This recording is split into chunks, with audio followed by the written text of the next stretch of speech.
కూడా ఆయుర ఆరోగ్య ఐశ్వర్యాలతో ఉండాలని కోరుకుంటూ అందుకు తగిన సూచనలు ముఖ్యంగా టూ వీలర్స్ ఆనందంలో టూ వీలర్స్ వేగంగా నడిపి ఇబ్బందులకు గురి కాకుండా ప్రతి ఒక్కరూ కూడా సమన్వయము కొంచెం వేగం తగ్గించి ఉత్సవాలు జరుపుకోవాలని కోరుకుంటున్నాం.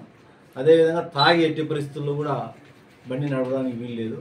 ఆ రోజు కొంత టైం అంటే ఒక 10 నిమిషాల వరకు వెసులుబాటు ఇవ్వగలం, కానీ 12:30 దాటిన తర్వాత ఖచ్చితంగా యాజ్ ఇట్ ఈజ్గా ఫైన్ వేయడం కానీ, వెహికల్ చెకింగ్ కానీ, ట్రాఫిక్ వైలేషన్స్ ఏదైనా ఉంటే కొంత స్ట్రిక్ట్గా వ్యవహరించడం కానీ జరుగుతుంది.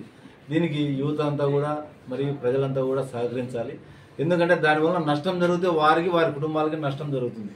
మాకైతే దానివల్ల ఒరిగేది ఏం లేదు. కాకపోతే మీకు ఎవరికి కూడా ఆ నూతన సంవత్సరంలో ఎలాంటి ఇబ్బంది జరగకూడదనే ఉద్దేశంతో మన ఎస్పీ గారు ముఖ్యంగా నిన్న కూడా వచ్చినారు మన దగ్గరికి వచ్చి, ఆమె అందరికీ తెలియజెప్పండి, ప్రజలందరికీ కూడా వారి ఆనందానికి కానీ ఉత్సాహం కానీ మనం ఆటంకం కాదు. అదేవిధంగా వారి భద్రత కూడా మా బాధ్యత. మిమ్మల్ని భద్రంగా చూసుకోవాల్సిన బాధ్యత మాది. అందువల్ల భద్రతలో భాగంగానే మేము చేస్తాం, కానీ ఆ ఉత్సవాలు వేడుకలు అడ్డుకోవాలని కానీ లేకపోతే మీ ఆనందానికి మేము అడ్డుపడాలని అయితే ఉద్దేశం మాకు లేదు. ఖచ్చితంగా మీరు తగిన సూచనలు సలహాలు పాటించాలని మరీ మీడియా మిత్రులతో కూడా మేము విన్నవించుకుంటున్నాం. అదేవిధంగా తల్లిదండ్రులు కూడా ముఖ్య విజ్ఞప్తి ఏమంటే, ఆ రోజు పిల్లలందరూ కూడా ఉత్సాహంగా బయటకు పోవాలని చూస్తుంటారు. వారు కూడా సాధ్యమైనంత వరకు కట్టడి చేసి బయట విచ్చలవిడిగా తిరగకుండా, ఒకవేళ బయటకు పోయినా తొందరగా ఇంటికి వచ్చేట్టుగా తగిన సూచనలు పిల్లలకి ఇస్తే తల్లిదండ్రులు కూడా వారికి కూడా బాధ్యత సరిగా నిర్వర్తించినట్లు అవుతుంది. ఎందుకంటే ఏదైనా పొరపాటు జరిగితే అనుభవించాల్సింది ఆ కుటుంబాలే.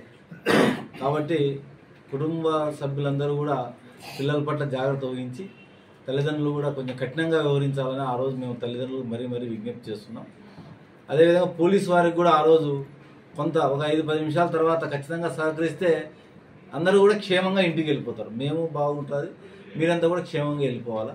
నూతన సంవత్సరంలో ఎలాంటి అవాంఛనీయ సంఘటనలు జరగకుండా ఆనందోత్సాహాలతో జరుపుకొని అందరూ కూడా క్షేమంగా ఇల్లు చేరుకోవాలనే ఉద్దేశంతో ఎస్పీ గారు మరీ అందరికీ ఈ విషయాన్ని, ఈ యొక్క సూచనలు ఖచ్చితంగా అందరికీ రీచ్ అయ్యేట్టుగా చేయాలనే ఉద్దేశంతో ఈ సమావేశం ఏర్పాటు చేయడం జరిగింది.